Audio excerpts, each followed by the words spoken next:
the art of juggling, but definitely when I first met him, he juggling was he was with the kind of like I guess the people on campus that juggled also rode unicycles and also were like math majors and computer majors, and so that was the type of there was a stereotype there with juggling. And while it was cool, it was while it was cool that he did it.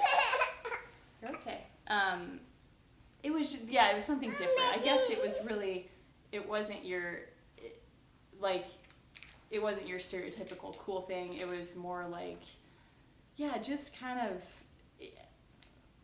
like Jesse was a good guy and he was really clean cut, and I think he could have easily been a math major, and not to put that down, but he just really he was kind of like, it could have been edging on goody two shoes.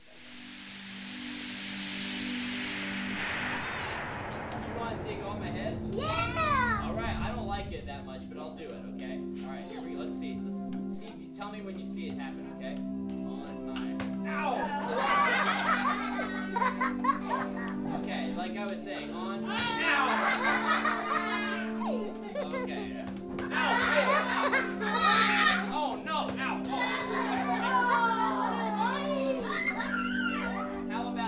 How about I make it go karate chop? You want to see that? Alright, like everybody show me how to do a karate chop. No, not against each other.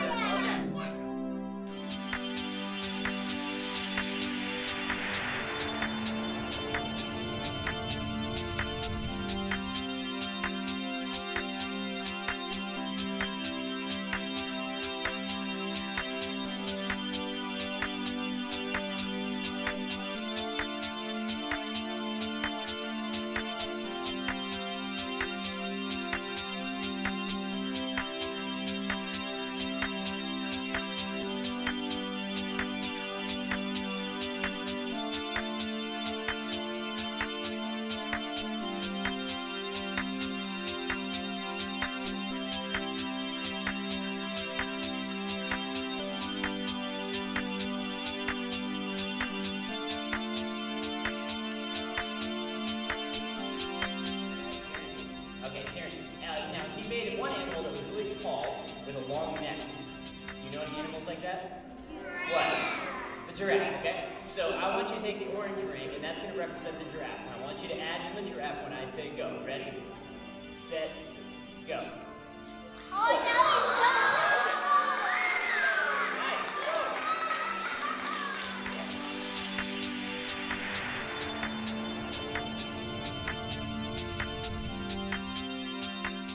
I took him with me on a missions trip to Central America.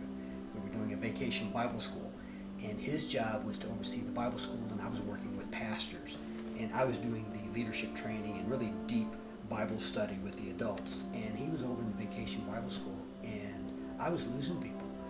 He would have a crowd laughing and screaming and hollering, and I couldn't keep the adults' attention. And that night I was supposed to preach a sermon, and people just weren't coming to the church. And so I told Jesse, go for it. And he went out to the middle of the village in a tribal area where there's no electricity. And he lit up his torches in a dark place where there's no ambient light, no street lights, no house lights. It is dark. And when he lit those torches, it just exploded the whole neighborhood. And hundreds of people came flocking out of their huts to go find out, what this was all about. And I decided he had the crowd, he had the sermon, and he started telling Bible stories and illustrating and talking in the darkness with these torches. And I know there were 400 people gathered around in that circle of fire, and they were just mesmerized. A lot of them had never seen anything like that. There was something mystical about it, and he capitalized on it, and was just able to keep that crowd excited. And also, I've learned a lot through him of how kids are just as much, if not more, part of the church than adults are, because they have so much of their lives in front of them, and that's been really humbling. It's not just babysitting or whatever. Well, the adults are like doing the real thing. It's quite the opposite. So that's been that's been neat to see. I learned a lot through that. He likes to give kids the real deal and use a Masters of Divinity to share with kids like deep scripture, deep lessons from scripture, and so that's been cool to see him as a pastor and just his heart also for families.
That's cool though. I always been fascinated with juggling and magic. Yeah. How long you been doing? About 5 minutes. Not tomorrow. Not tomorrow. Oh, he'll joke too. Yeah. Your life. How long you been doing? 20 years. 20 years. That's Yeah. good, man. That's not juggling, that's cheating. Yeah.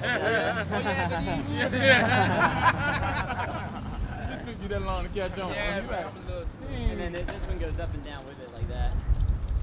That's what brought us over here. Let me show you. Yeah. I know how Oh to no.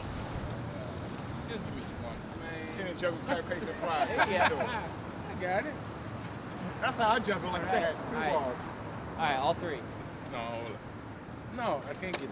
Okay. Oh. Cross, cross, cross. You're gonna cross that Cross. last one. Okay. Cross, cross, cross. Cross. Yeah. So start with 2. Cross, My cross. blood's coming, man. Alright, What's your man. name is? Good seeing you, man. Yeah, my name Will, man. I'm Keep doing what Jesse. you're doing, Yeah. man. You Yeah. too, man. Thank you guys. Alright. That's okay. Let me ask you guys a question. Whenever I drop something, what do I do? Pick it back up. Pick it back up, that's right. And so if you guys ever mess up in life, you know, maybe something goes wrong in school, maybe you don't do well at your basketball game, do you just give up? No. Practice. No, what are you supposed to do? Practice. You're supposed to pick it up and just try it again.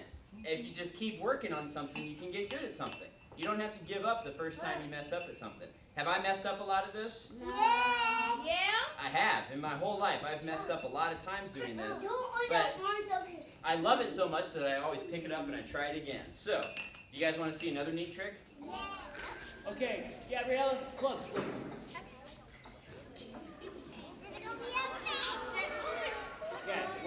one at a time.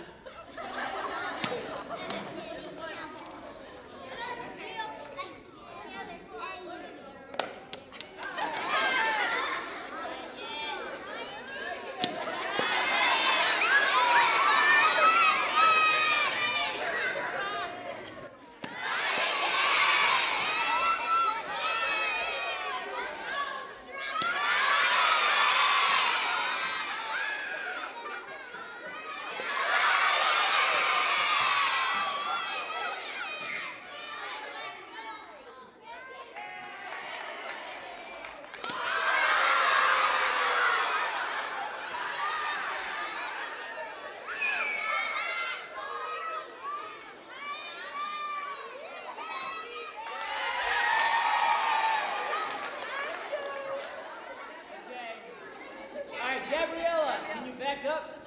Back up. All right. Can you back up? All right, we're good. Here we go.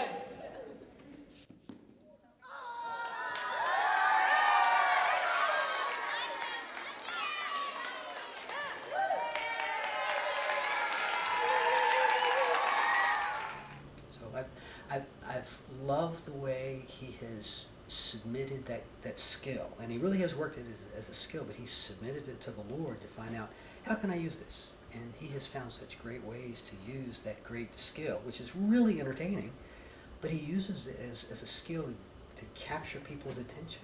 And as he has their attention, he has them laughing, got oxygen sucking in their brain, then he brings a truth that just transforms. And I love watching it in my kids being able to do that.